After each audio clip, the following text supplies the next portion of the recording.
Welcome to another episode of the PhilaTalk. My name is as usual Jürgen, and today is the third time we have our guest Bill with us. The last time we talked about how we should start his collection and what he should do, and gave Reinhard the order to do so. And this time we brought this wonderful collection with us, and we're gonna show it to you.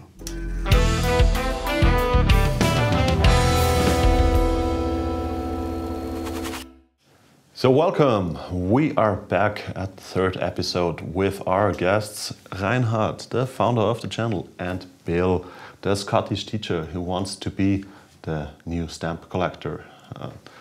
So the last time we talked about that Bill wants to have his new collection and gave Reinhard the order to make him a own collection. He started with an amount of €1,000. And so, as you see, Reinhard brought us a red book here. What is that? What did you bring us? So, this red book is, let's say, your order. I hope I was successful. We will make that a bit more interesting, because after this episode we will publish what I bought for you. What sets and what they represent, and then maybe our viewers will decide, did I do a good job for you or not. So here is the result. It's a collection of several countries of the British Commonwealth, a nice set from the Netherlands, a little bit of Spanish stamps. Have a look through it, and one very good stamp as well. One very good. Yeah, okay, just like have a I look said. through it. I will just give you a hint. It's Asia. Asia. Yeah. Thank you very much, Reinhard, for helping me to get back into stamp collecting. Oh, we will see. I Start getting back into yes, I mean, I just want to, because especially you said something you like, that vibrant colors and this kind of stuff. So already on the first page, I can see some vibrant colors there. They're from Jamaica. Yeah, that's a very bright turquoise. I don't know. Turquoise, yeah. Turquoise, It's bright yeah. turquoise. Okay, how many stamps are in this collection, roughly? I would say maybe, I didn't calculate the single stamps, but I would say 200, 300, something like that. 200 stamps, yeah. and one of them is worth. You cannot calculate it like that, because this is... Did you count how many countries you put into this? Not even that, but it must be roughly 20. Oh yeah, between 15 and 20. It's a good start to the Commonwealth. How many countries were there? Part of the Commonwealth? About 100? Altogether. I don't know. Altogether, not altogether issuing stamps, still calculating about, because some were quite detailed then, and that goes to our story where we try to figure out how many collecting areas are there really existing geographically, and we are still counting. But you see the widespread of the empire, and this here, for example, this is one of the homeland stamps of £1 value. £1, and who is that? Who is represented there? Is this, I suppose, one of the royal family? Yes, that was the king of those days. It was King George VI, who was king from 1936-37 till he died in 1953. Elizabeth's father. Elizabeth's father, yes. Yes. So this was this single stamp was worth £1 at that time. You could have bought that for £1. Yes. It would be what exactly? What around to 30 days? That stamp was issued in 1948, so £1 represented quite still quite a high value, I would say. £1 back then was 1948. That was a lot. It must be something like I'm not sure now, but definitely something like €200 or like so. This, Yes. This, yeah. £1 back then. Is it a commemorative stamp? No, that was just the general usual issue. And what would £1 stamp, say what the equivalent of €200 today? What would you send with that? Is this for large parcels or? It was more for secured value letters. And this kind of paying in insurance to make sure that the for letter letters got between banks and that kind of stuff. Okay, so inside. Could I, as a yeah, sure. I could have bought one of these. Yeah, I could have went to the post office and said, said, £1 stamp. Yeah. Oh, yeah, £1 stamp, please. Yeah, okay, it yeah, wasn't right. internal. No. Because for internal there was internal service. And these are mine. Don't touch them.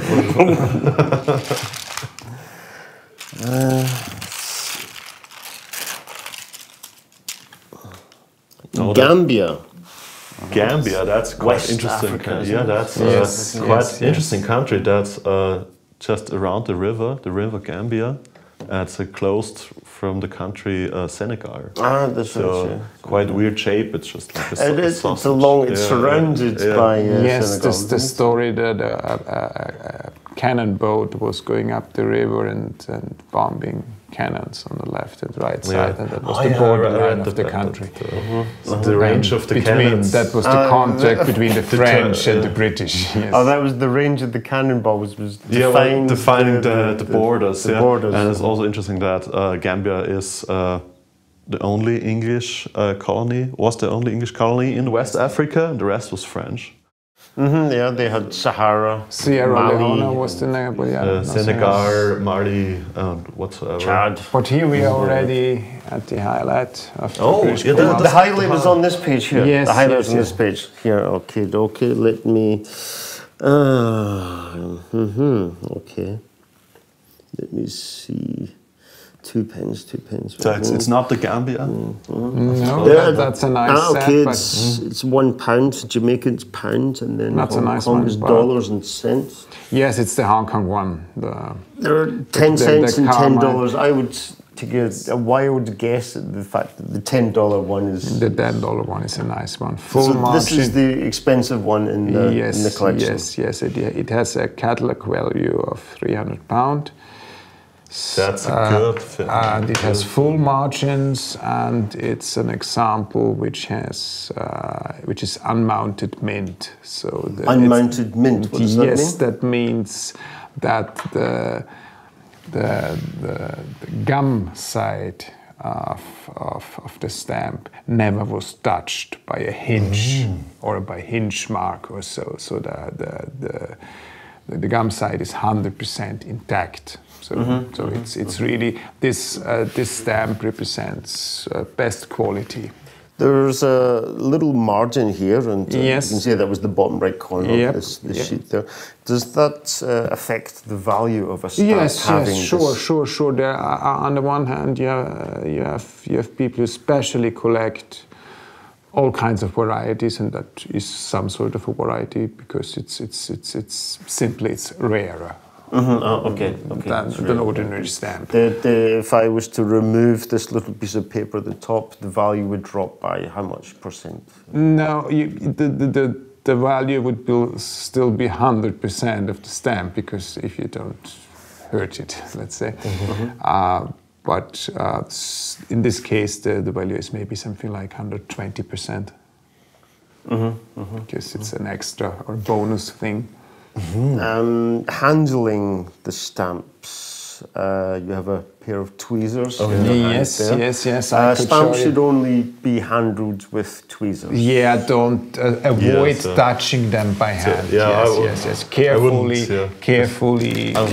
Sweaty hands already. But it's no problem. It's an expensive stamp. We can show it.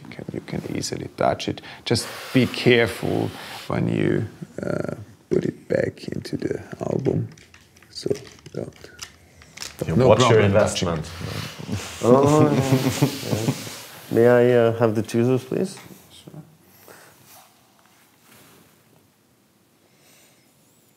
And just like that, huh? Yeah, and you can check. So that has a nice reddish color.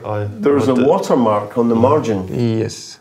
Okay. And on the stamp. On the stamp as well. Yes, Yeah, there's a watermark on the stamp. So the watermark will just go through the whole sheet. Yes. The pattern of watermarks there.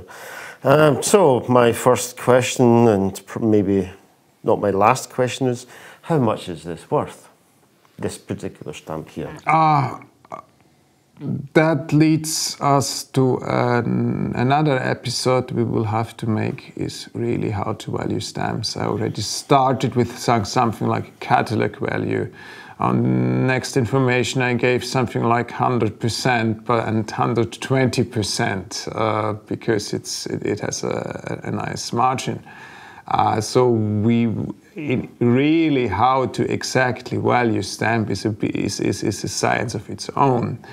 But it's definitely a rare stamp, and we can ask people later on, maybe on Facebook or so, how much they would pay for it. Something like that. That's from Hong Kong, and it's denominated in dollar. So I suppose in Hong Kong they had Hong Kong dollar, or what? Yes, like they still. Hong Kong always had some sort of a special contract with their own currency, but still somehow that was based. I think they still use Hong Kong dollars. Yes, sure. That's true. And who is that on the picture? We have some royal pair. Yes, that's again King George VI and his wife Mary. Oh, that's it. So that's quite a common motive to picture the royals. Okay, show me again how to put it back in, please. Just okay. Because I don't want to.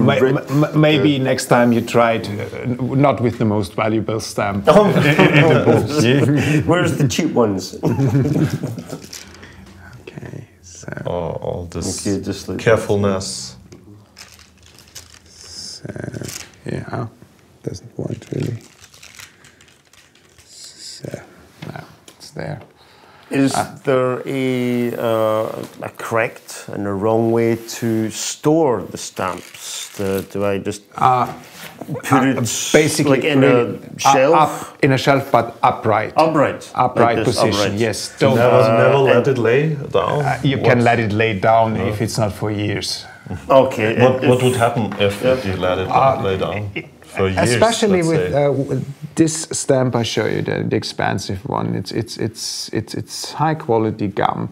If you press it all the time and maybe some liquidity added, it could ruin the humidity stamp. from so the room. if you want to preserve it in an optimized way, then upright in your shelf in a room which has some sort of room temperature. Low humidity. Yes.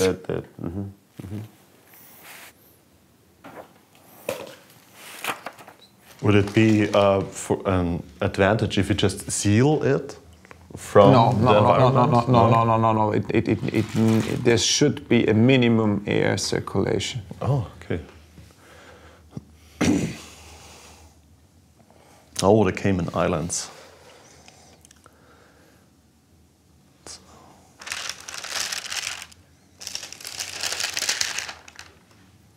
I am very impressed, Reinhard. This is a nice little collection. Did you, the last time I said that I was interested also in vibrant colours, did you specifically buy some? Oh yes, that's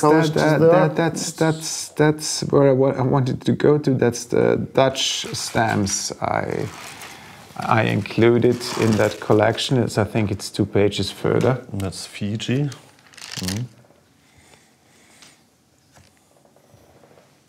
Hong Kong again, and Cyprus, so that's quite impressive. Yeah, one more page, I think. The Protectorate Aden. Yes. Oh, here we are. Yes. Which ones? It's the old ones. These ones here, these 3? Oh yeah, there's the imprint of Rotterdam. Are they mounted on paper? Yes, mounted? That's three paper pieces with the first 3 stamps of the Netherlands in pairs. The first 3 stamps? Yes, the from original 1851. Don't kill me now, I have to check that. 1851? Yes, I'm not 100% sure now. Okay. Which was how long was after the penny black? 1840 was the penny black. 1840, so yes. years. So it took them above 10 years to... Yes. France started 1849, several Swiss cities started earlier, like in 1843. Brazil was one of the early ones. Austria started 1850. Bavaria started 1849. Toga, does that still exist as a country, or is it changed its name? It became then Tonga, and it Tonga, yes. Pacific Island, yeah. Okay. But they are really special stamps as well, because it's in those days it was not common to cancel them with cancels showing the city or here Rotterdam. You can see Rotterdam. Stamped in Rotterdam. I think, and then what is that? Amsterdam? No, this is also Rotterdam. Yes. Yeah, well, it must be. There's that Amsterdam, I suppose. Yeah. But why did you put them on extra paper, or did you get them like that? No, I bought them like that. Oh, okay. That is, I think. Why would you do that, to put them on extra paper? No, they were just left on paper, but I have to recheck. No, they are just attached with a hinge, like you can see here. That's the original stamp. It's easy with a hinge to better present it. So, could the stamp be removed for the hinge? Well, why would you? Why would you? Look, why would you? For me, it looks nice like it is. So why change something when it's already perfect? Or so. And on the next page down there, you will see a little example for the, let's say, French. No, same page. The set down. It's then something leading over to the French stamp world. Well, first, there's Bahamas, and that's also in the Atlantic, and then do you have? You've got here Chad. Central African Republic, Mali, Congo, Niger, Cameroon, and Dahomey. Yeah. What Dahomey? Also Africa. Western Africa. Western Africa. It's called, what is it called? Benin, I think. Benin, is it? Yeah. It's called now? Okay, they're all African countries there, and they're all similar.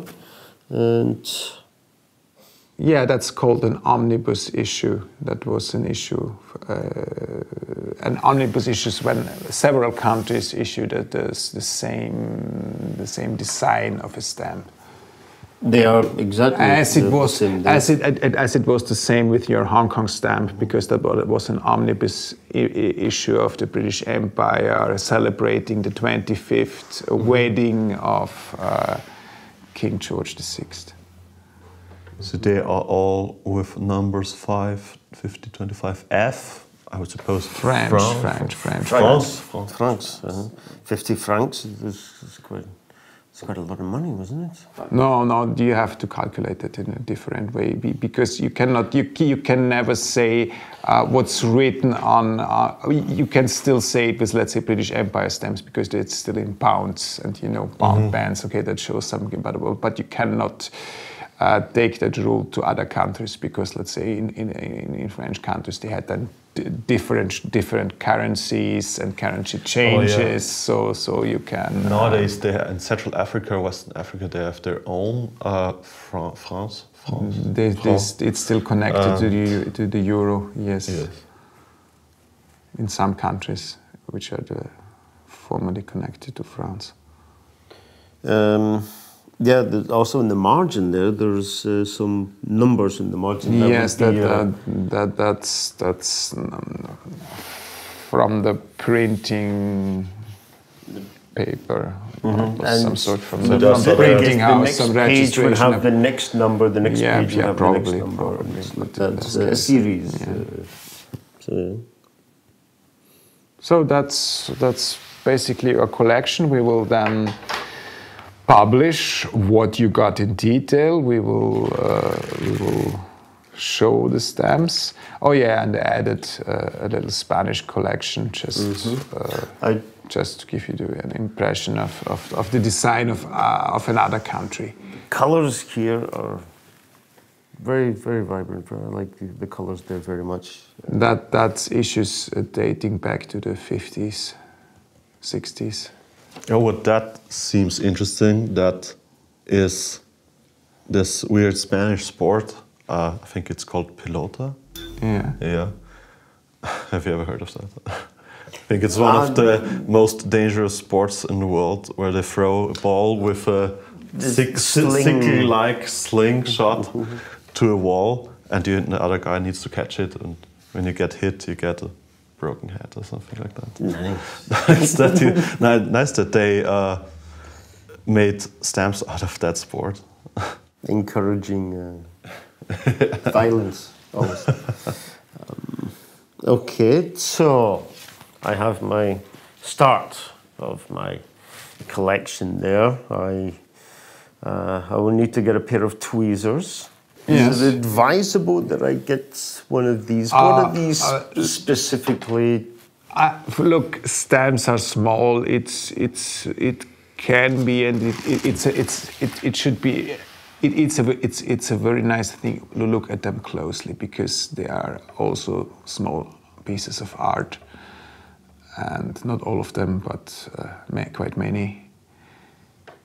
And for philatalistic purposes, and to look at them closer, and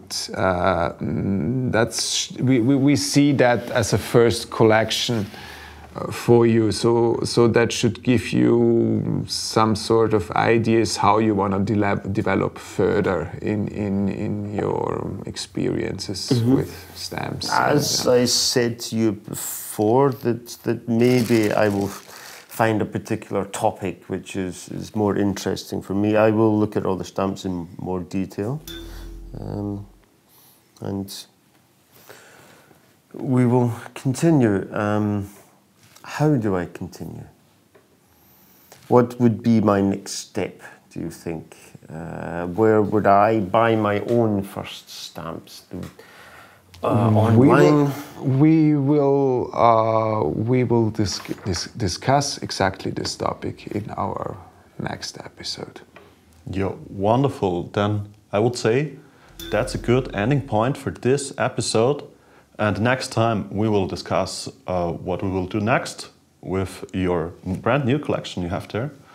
And I hope we see you next time. Until then, goodbye.